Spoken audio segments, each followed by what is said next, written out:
and we're joined by some of those members here today. Firstly, down on my far left, the young man who has been thrown straight into the deep end. Limited amateur experience, but plenty of fighting blood and fighting heart, and that's Benn, who on Saturday takes part in his third contest after debuting at the O2 Arena on April the 9th and then fighting on the Ricky Burns card just a few weeks ago up in Glasgow. He's had a really exciting start to his pro career, and we look forward to seeing him live again on Sky Sports on Saturday night.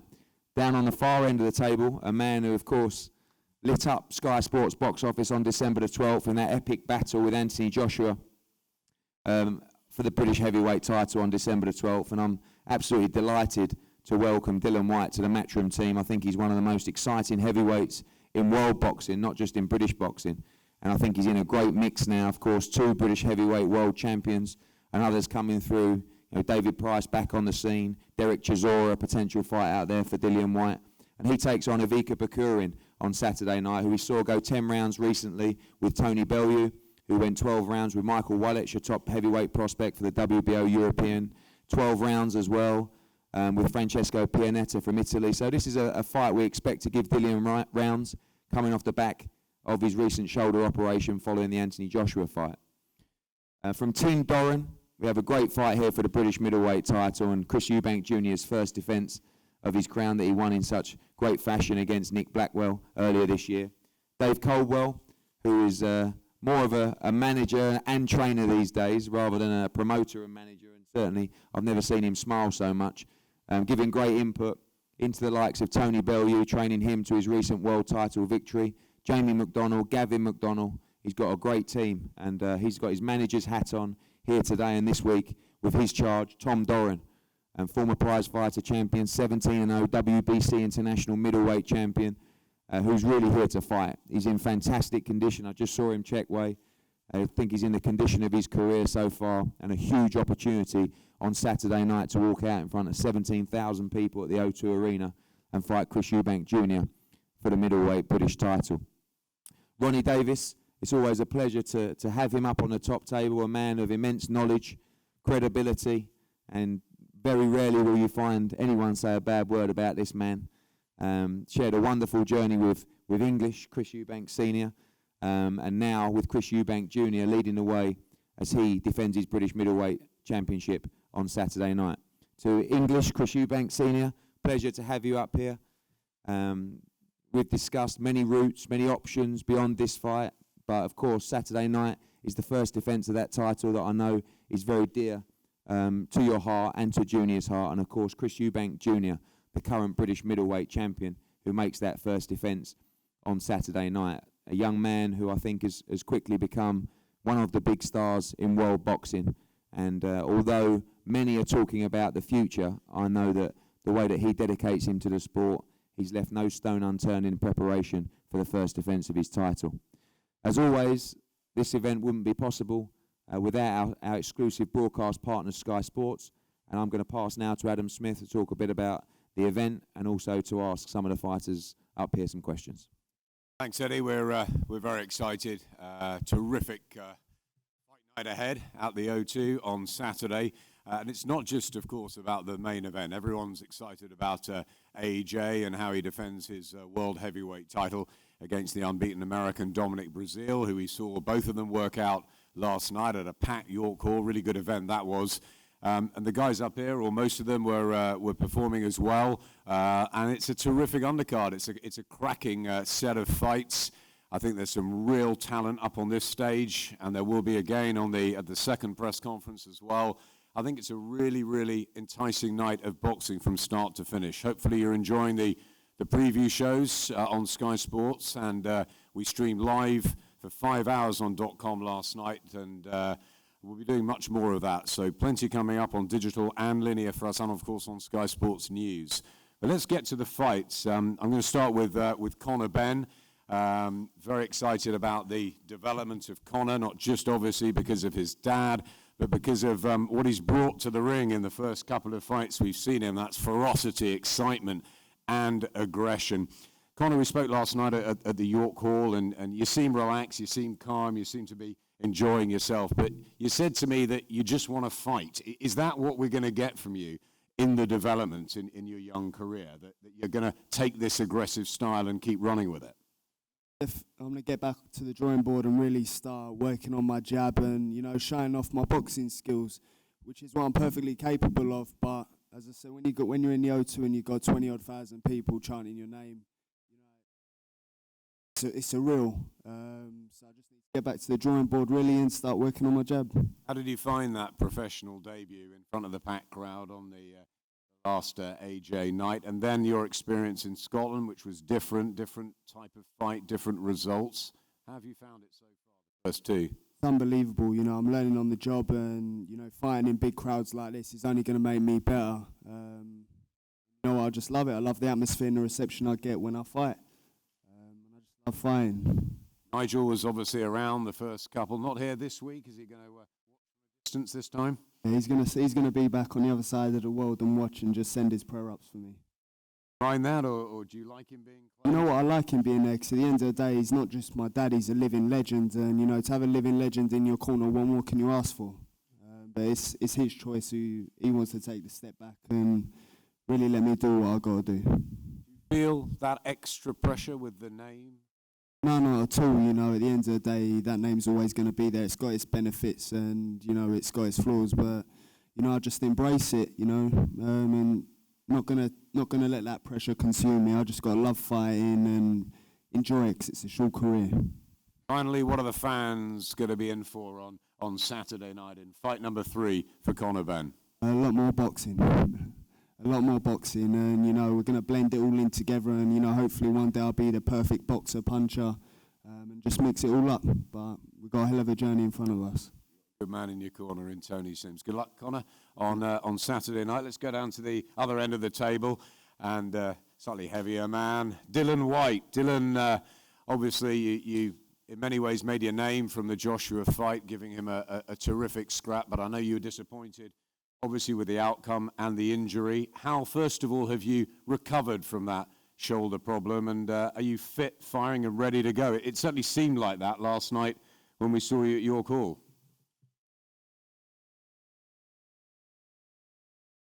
Any injuries, the hardest part is mental, and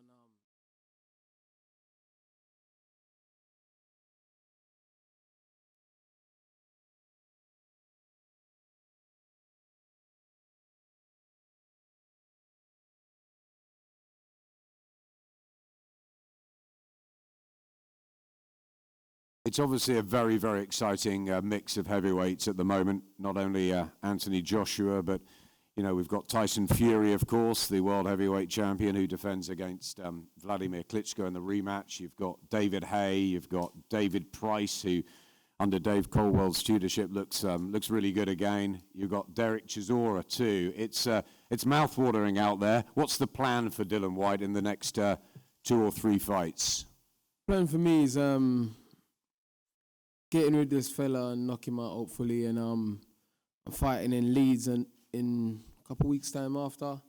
And originally the plan was to fight Dave Ellen for the British title, but the board, I think, got a bit worried that I was gonna hurt him pretty bad, so they objected the fight, which I don't know why. They suggested Sam Saxon, but Dave Allen's highly ranked in the world as well as in Britain than Sam Saxon, so I don't know why they objected the fight.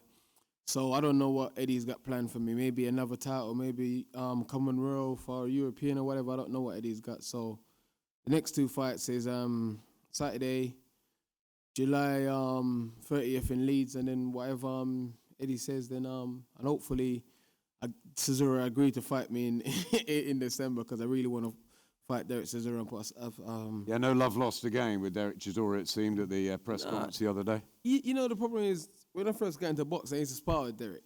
That's he was one of the first person to spar with, and me and him's always had this thing, because he was a seasoned pro and I was beating him up then, and I never had no experience, so he's always got this thing for me. I don't know what his problem is, you know what I mean? So, I mean, I want to get on with him in the ring and put a stop to his career, because I think the people is tired of him stinking venues out, to be honest. You were with Jonathan Banks. You've made a big move to Mark Tibbs, excellent young trainer. How is that gelling? And obviously in the sort of coming months, you've got Jimmy Tibbs there as well, a lot of experience too. Why make that move, and how's it going to benefit you? I made the move because I believe in the next 2, 3, 4 fights I'll be fighting the same level of opponent Vladimir is fighting, and I can't be second best to no one at the elite level, and that's partly one of the problems I had in the last camp. I had to follow Vladimir around, go where Vladimir is doing, train after Vladimir, train before Vladimir. You know what I mean? And Mark's a good trainer. He's very ambitious and very driven, and he's hungry as well. He's also a good fighter. Very passionate. So after speaking to him for a while, I thought, you know what? This is exactly what I need. Somebody who's going to give me that time and stuff like that, because I know how to fight. I can box. I'll fight anyone. I just need to work on little things, tweak little things, and you know, somebody just going to, you know what I mean, sit down, talk to me, give me some good instructions, and put me through my paces. And Mark does that, so he's perfect for me at the minute.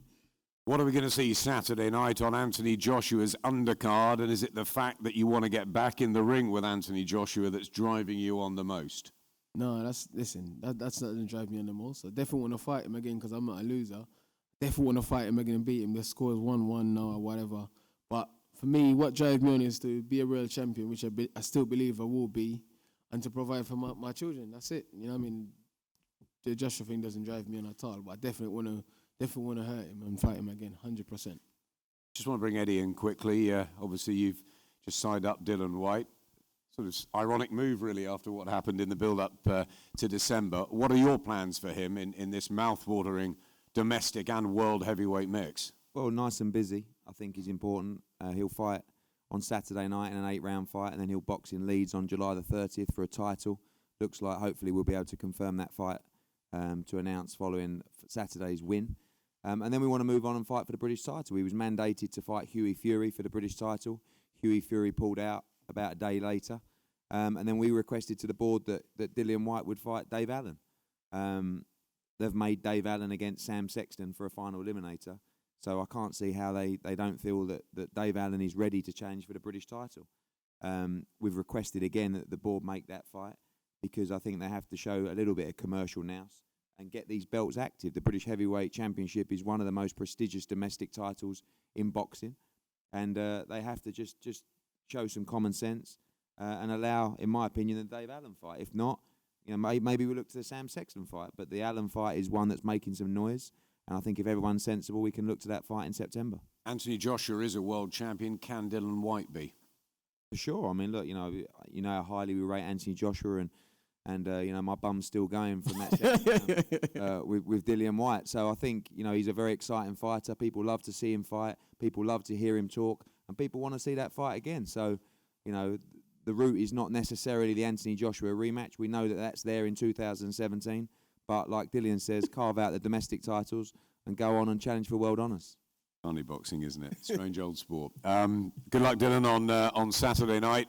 Let's bring Dave Colwell in, part of team Doran, of course, in a fascinating British middleweight title fight.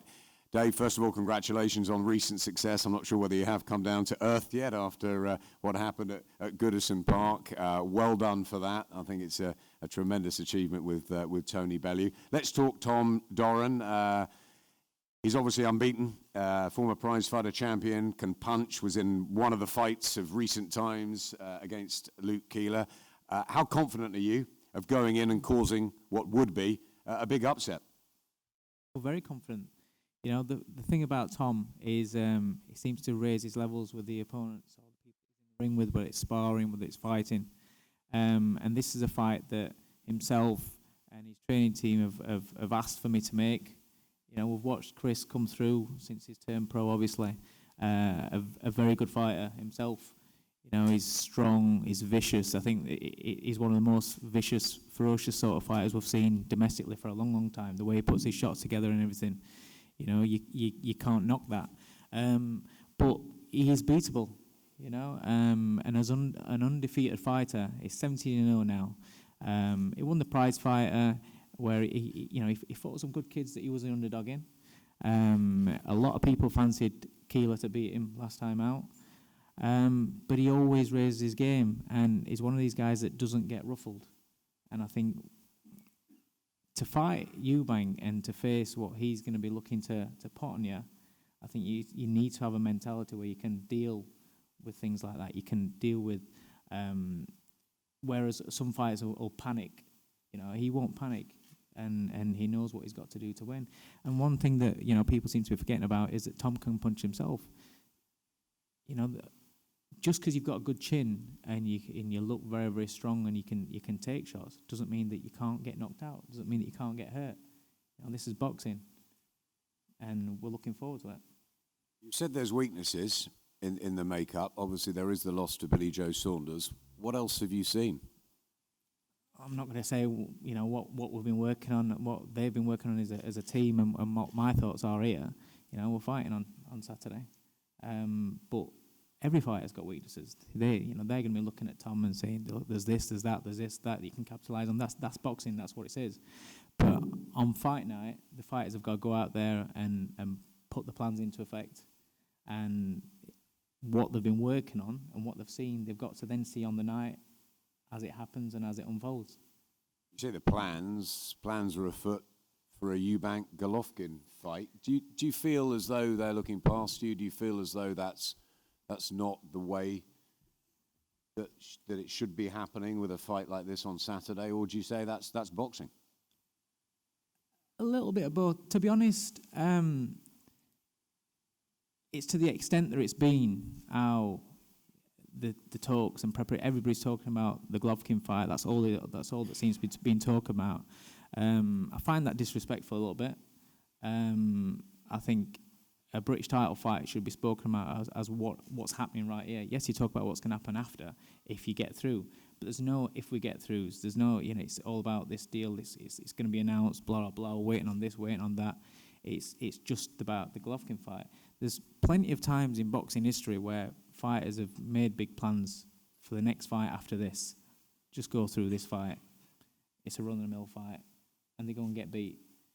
It's boxing. One punch can change boxing. It can change your career path. There's plenty of fighters that have been top of the world and got took out with one shot, and then, you know, that's it. They're out of there. I just think that, you know, yeah, we all talk about what we're going to do after this fight, but it's the extent that it seems to have been. It's just that Tom's just been totally written off, just being dismissed, and I feel that, you know, he deserves a little bit more respect than that. And you know, it's the way that people have been talking about it. It is what it is, but it's boxing. Let's ask Tom.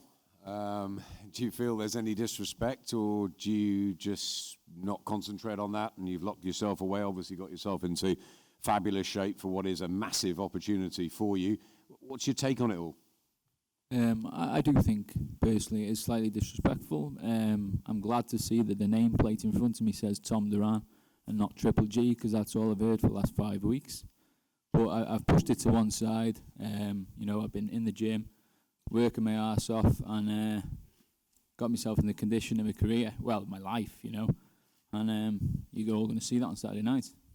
You say the condition of your life. It is a huge moment for you, isn't it? On a massive stage, you've come through a prize fighter tournament. You've thrilled us at times. You obviously can punch in, and you carry an unbeaten record into the ring. But it's a British middleweight title. It's beating a guy like Chris Eubank Jr. and there's 17,000 people in there. Is it something you're gonna relish, or is there a bit of fear? Is there a mixture? A bit of both. It doesn't get bigger than this, really. I think, you know, in British boxing at the moment, you know, fighting on the O2, you know, in front of, like you say, 17,000 people. It's a fantastic opportunity. It's the British title, which is one I've had my eyes on since I turned professional and before that. And yeah, I just can't wait to seize it with both hands. We've seen some boxing. We've seen plenty of power. Is it a mixture of this that's going to be the undoing of Chris, do you feel, on Saturday? Or have you got the power to win this early? What do you think about it? I do believe I've got the power to win this early, but I've also got, you know, fantastic technical boxing ability, and I think you'll see a mix of that on Saturday night. Prediction, it's a dazzling Doran win. How it comes about, you know, that will come on the night. Let's move down to Team Eubank. I'm going to start with Ronnie Davis, who's been obviously around senior and junior for so long, and I know how excited, Ronnie, you are about this time now for Chris Eubank Jr., the fact that you think that he's ready for not just the British title, but to go on and become a world champion. What have you seen in him that's made you that convinced, Ronnie? Kid. Him 7 days a week. He's a special person. He overcomes anything, and like his old man was the same. He's a special fighter. He's he's dangerous. He's very vicious. He can be in a situation where you think, how are you going to get out of that? And he does things in the gym that I've never seen before. I know it sounds stupid, but I'm right. And he's all I can say is he's a very, very special talent. And no disrespect to Tom, his trainer, and Dave Caldwell. We haven't overlooked things. We're too professional for that. We respect the kid. He's got a good record. He's a big puncher. Best of luck to the kid, but he's going to get beat. But that's boxing. We wish you all the best, and may the best man win. So you've totally focused. Totally focused. He's 100%. Never seen him look so good. I know I say that every time, but he is. He's brilliant. And we're not looking too far ahead as regards that. We know what's in front of us. Got to overcome this hurdle first, which he'll do. Do you think he's getting better and better? Yes, without a doubt. As I said, I'm with him 7 days a week. No one knows him more than me. And I see a lot of special things in him, which I've never seen in other fighters. And I've had a lot of good champions, and especially with his father, obviously. But you stand on me, you'll see Saturday night. He's unbelievable, I think. That's my honest opinion. Chris Senior, let's bring you in. Good to see you at the York Hall last night up here, obviously. How excited are you about not just Saturday night, but the weeks that go beyond Saturday night, and all the talk of the possibility of Gennady Golovkin, and the fact that your son could be in some massive, massive nights in the coming months? Months, years as well.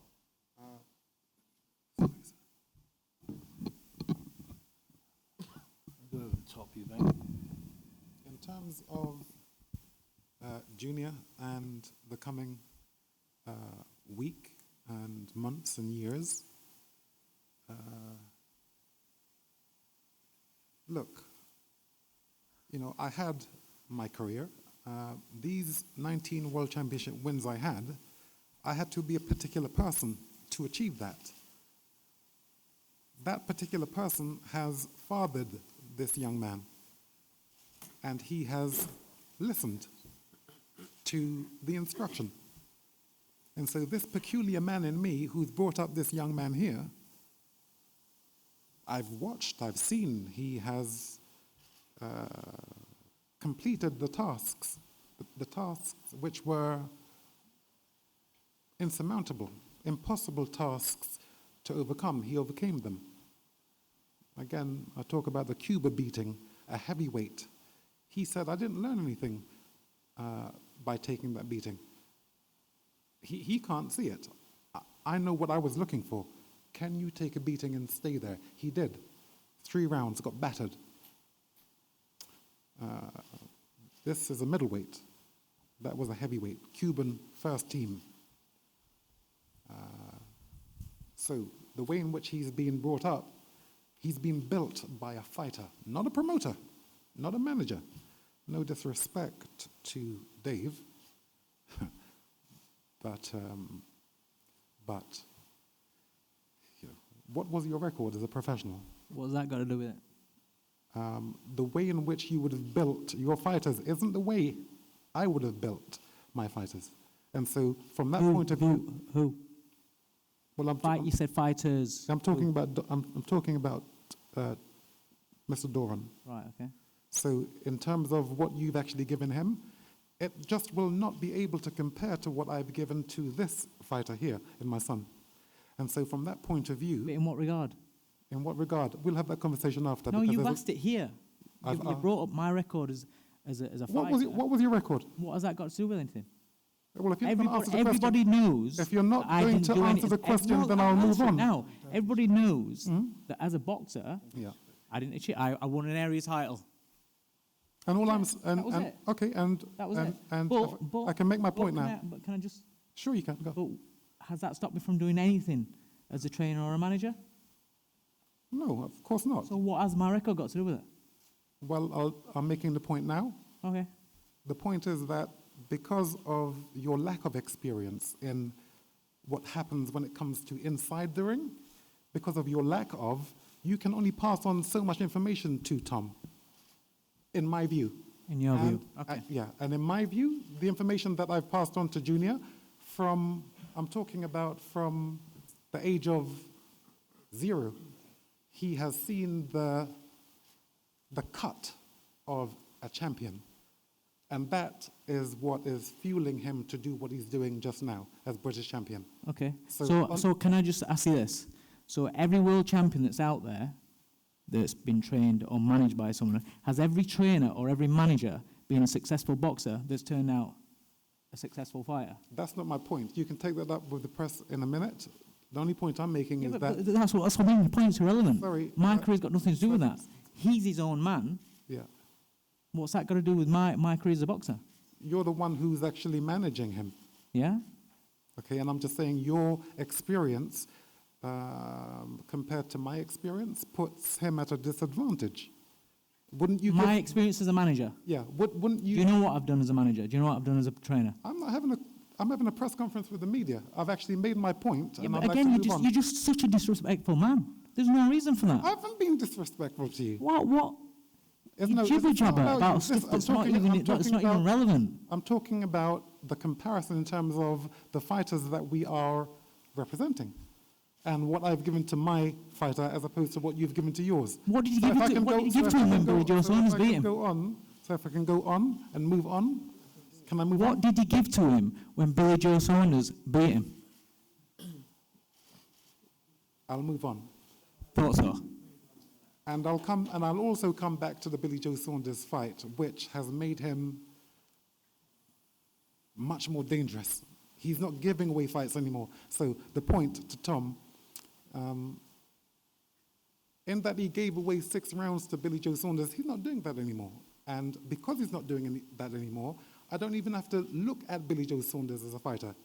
We are going to the top, because if he follows instruction as he will now do, he wipes out everyone. And, okay, so now I'm a little bit heated because of your belligerence. What? I'll tell you this. You were the one that come out with it in first I'll place. I'll tell you this. Chris, you I'll use tell you- big I'll words tell- to baffle people. You keep quiet up there, please. Ronnie, I've got a respecting I'll- Wolfie. I don't know how you cope with that. That's all right. I'll go on to say this, Don't worry about it. that because I'm now a little bit edgy, I'll tell you this. Wow, I made Chris There's- Eubank there's- edgy. There is, in boxing, certainly in the United Kingdom, do not talk to me about other fighters. And again, remember, you're talking to a guy who's got the 19 World Championship wins. So yes, for those of you who would say I'm deluded, I would have to have been deluded to achieve what I've achieved. Ordinary behavior couldn't have got me what I have. And it is that behavior that has been instilled in him. So when I say, with my edge, that do not talk to me about other fighters in the United Kingdom, this one is it. He's real. Okay? And the others are, I see celebrities. I see guys who are, they're taking part in a game. This is no game to this man. So, I'm going to have to say it. The referee has to be watchful of all these fighters. And yes, I'll say it too. I'll say this too. Golovkin included. Watch.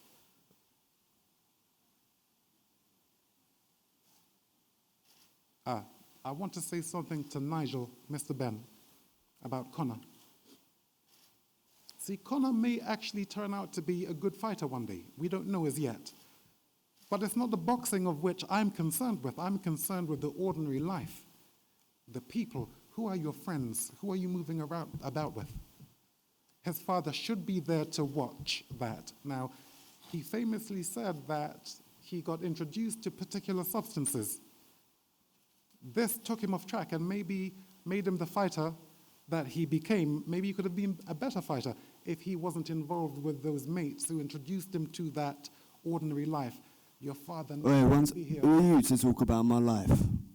Who are you to talk about my life? Who am I? Who are you to talk about my personal life in front of all these cameras. Who are you? I find that extremely disrespectful. No, man. it's not. That is very disrespectful. It's this none of your business. You want to talk about my dad, talk about him. Don't talk about me and come with all that. Tell him about my life. I would like. Don't talk about my life in front of these cameras. That's my personal life. I don't know about your life. You want to talk about my boxing? I don't know Fair about your enough, but don't talk about my personal Okay. life.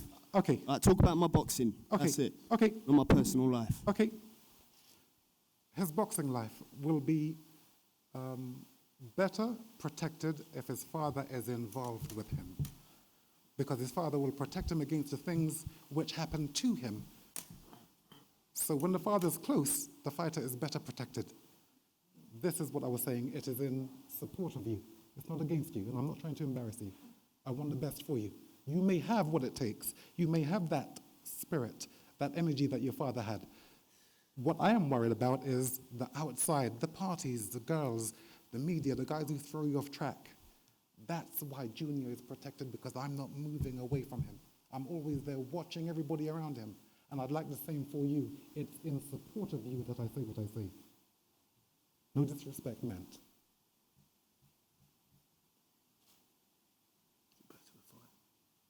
Back to the fight. You haven't had a go at Dillion Whyte. Thanks, Ronnie. Back to the fight. We do not, and we will never overestimate or underestimate anyone. And Junior has been doing the work. He hasn't been training for 4 weeks or 6 weeks. He's been training for 10 years. We don't take breaks. This is what happens when you have a father like me. My objective, the prerequisite of a father, is to protect his son. So I've asked him to be relentless, and he has complied. And that, Tom, is what you are dealing with. David, always an absolute pleasure. Ladies and gentlemen, thank you so much. Chris Jr., the fight. Tom Doran, Saturday night, you defend your British middleweight title. I know what it means to you to have that Lonsdale belt. How important is it for you to retain it, and to retain it in style on this sort of a stage? I'm gunning for the main guy right now, so I have to put in these performances. I have to not only win, but win in fashions that earn me the right to challenge the best in the world. I'm not the type of fighter to go in there and kind of just do what's needed to be done. I go in there and I put on a show, and I look to finish these guys because I'm here to make statements. This is what I'm about. I'm just that type of fighter. I go out there and I put everything on the line.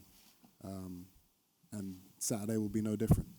You talk about the main man, the big man, obviously Gennady Golovkin, and a lot of talk about that coming out in recent days and weeks.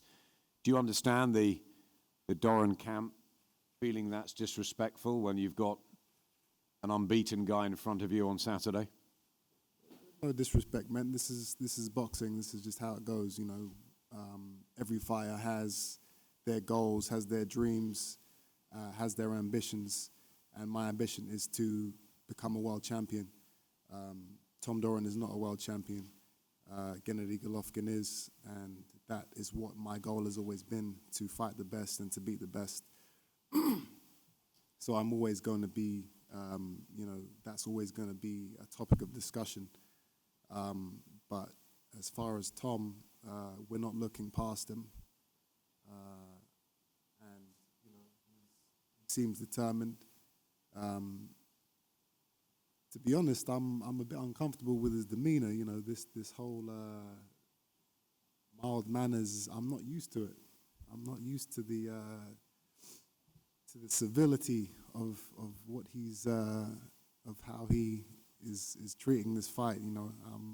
I'm used to being told I'm going to get knocked out and I'm bad for boxing, and all these other things. He's not really giving me any of that fuel. So it's different, but I'm sure he's going to come in there and put on a show, hopefully, for the fans. 17,000 people. You can't not perform in front of that type of audience. So I'm expecting a hell of a fight. What dangers do you see in Tom? None. you're convinced you'll be able to deal with whatever he throws at you in whatever round on Saturday night? Absolutely. This is, you know, I mean, I've looked at his fight, so I know the type of fighter he is, style-wise. He has heart, which he showed in his last fight. He got knocked down and came back to win. Heart is something he's going to need in abundance on Saturday night. And is the plan to get Gennady Golovkin in the ring next and quickly? Do you believe that you are at the right stage to take such a huge jump in levels and fight the guy that has been the most feared fighter probably in the world for some time? Now, you know, the time is now. This is my time. I'm 26 years old. You know, this is prime time for me, and he's number one. They're calling him the pound for pound king. So, and me as a fighter, I look at that and I say, well, why is he? You know, what can he do that I can't do? And I don't see any man that can be looked at and be called invincible or unbeatable. That it's simple. Everyone can be beaten. He has power, great fighter, but as far as speed, technique, defense, I see holes in his game, and that's what I will be looking to exploit. So that's the fight we want next. Gennady Golovkin's not pretty much anyone out. Tom Doran's got an unbeaten record. You haven't. Do you think that one loss against Billy Joe Saunders makes you a more complete fighter today? I learned so much from that fight. Even though in my heart I don't believe I lost. I don't believe Billy Joe Saunders is a better fighter than me. You know, it was an experience fight, and you know, the mistakes I made early on in that fight have never been repeated and never will be repeated. And as far as me pacing myself too much in the early rounds of a fight, you know, now I go in there and I search and destroy from round one. And you guys are going to see that again on Saturday night and in all my future bouts. Your dad's nodding. Do you believe in what he said, that the fact that he's been with you since zero gives you that extra edge that's going to make you the complete fighter and a world champion of the future? You know, you can only make yourself a world champion. It's not up to anybody else to give you an edge.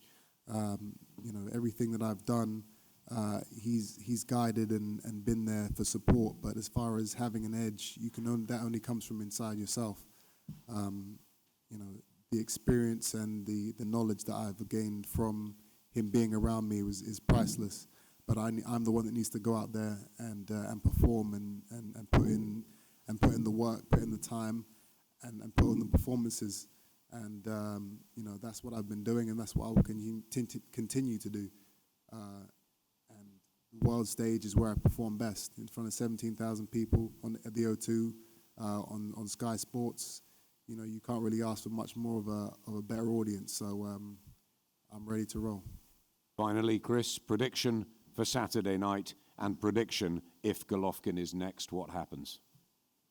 The prediction for Saturday night is it's going to be devastating. It's going to be, you know, it's going to be fight of the night. We're going to go in there and we're going to steal the show. All I can say is I hope Tom's ready, and I hope he's willing to come in there. And I've been told that you said you're going to stand toe to toe with me. If that's true, it's going to make for a hell of a fight. So, you know, let's see if you're a man of your word. I'm more than ready, and I'll show that on Saturday night. Thank you, Adam. Always eventful. And part one of our press conferences today concluded. We're going to have head-to-heads with Dillion Whyte, Ivica Bakurin, and Chris Eubank Snr and Dave Coldwell. With Chris Eubank Jr. and Tom Doran. And we'll get underway soon. Thank you very much.